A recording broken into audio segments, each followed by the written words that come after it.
Chapter 25 प्रारब्ध को तो भोगने से ही छुटकारा मिलता है। क्रियमाण कर्म पककर प्रारब्ध रूप से आकर सामने खड़े हुए हैं, उनको तो भोगना ही पड़ेगा। जीवन काल दौरान जितने प्रारब्ध कर्म भोगने के निश्चित हुए हैं, उतने संपूर्ण कर्म भोग लेने के बाद ही शरीर छूटता है, उससे पहले नहीं।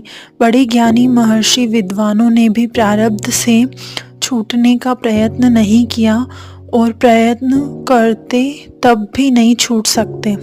ऊपर परासात में परीक्षित आदि के उदाहरण देकर यह बात स्पष्ट कर दी है। प्रारब्ध के फलस्वरूप जो प्राप्त होता है वह होगा ही। गृह कलेश के कारण भगवान राम को वन में जाना पड़ा, तब भरत जी को अत्यंत दुख हुआ। उस समय महर्षि वशिष्ठ उसको आश्वासन देते हुए बताते हैं कि सुनहु भरत भावी प्रबल बिलखी कहेउ मुनिनाथ, हानि लाभ जीवन मरण जस अपजस विधिहात।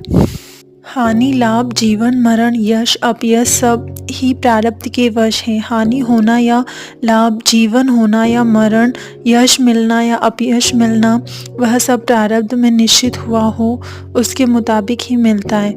रामायण का सारा इतिहास पढ़ो तो हर एक प्रसंग में यह बात गोस्वामी तुलसीदास ने बहुत कुशलता से प्रस्तुत की है।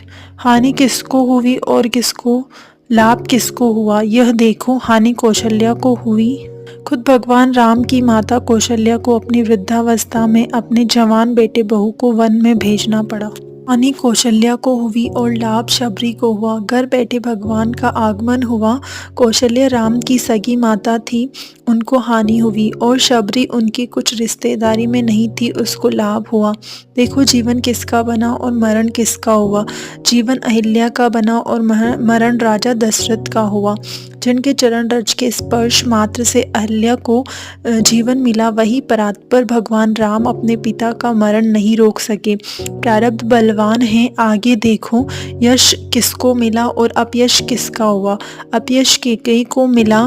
कौशल्या से भी कैकेयी का राम के ऊपर अधिक प्रेम था, फिर भी कैकेयी को ऐसा काला टीका लगा कि जगत के सारे आदमी, स्त्री पुरुष जब जब रामायण पढ़ते हैं तब कैकेयी को धिक्कारते हैं। कोई आदमी अपनी पुत्री का नाम कैकेयी नहीं रखेगा। राम को कौशल्या से भी कैकेयी पर अधिक प्रेम था, फिर भी कैकेयी को ही अपयश मिला। कैकेयी का आत्मबल इतना जोरदार था कि भगवान राम को स्वयं राक्षस कुल के संहार के लिए नाटक खेलना था। उसमें खलनायक की भूमिका के लिए कैकेयी माता को पसंद किया। बहुत अपवाद निंदा बर्दाश्त किए, वैधव्य को स्वीकार किया, फिर भी कैकेयी को जो खेल खेलना था वह दृढ़तापूर्वक खेल दिखाया। कौशल्या या सुमित्रा को सह खलनायिका का पात्र खेलने के लिए दिया होता तो वे लोगों के अपमान, निंदा और वैधव्य के काले टीके की कल्पना मात्र से कंपायमान हो जाती और उस कार्य से दूर जाती। अपनी सगी माँ से भी अधिक प्यारी ऐसे कैकेयी माता को भगवान के नाटक में अपयश मिला और इस नाटक में वास्तविक यश वानर ले गए। रावण के साथ युद्ध करते समय अयोध्या की मिलिट्री की एक भी बटालियन काम नहीं आई।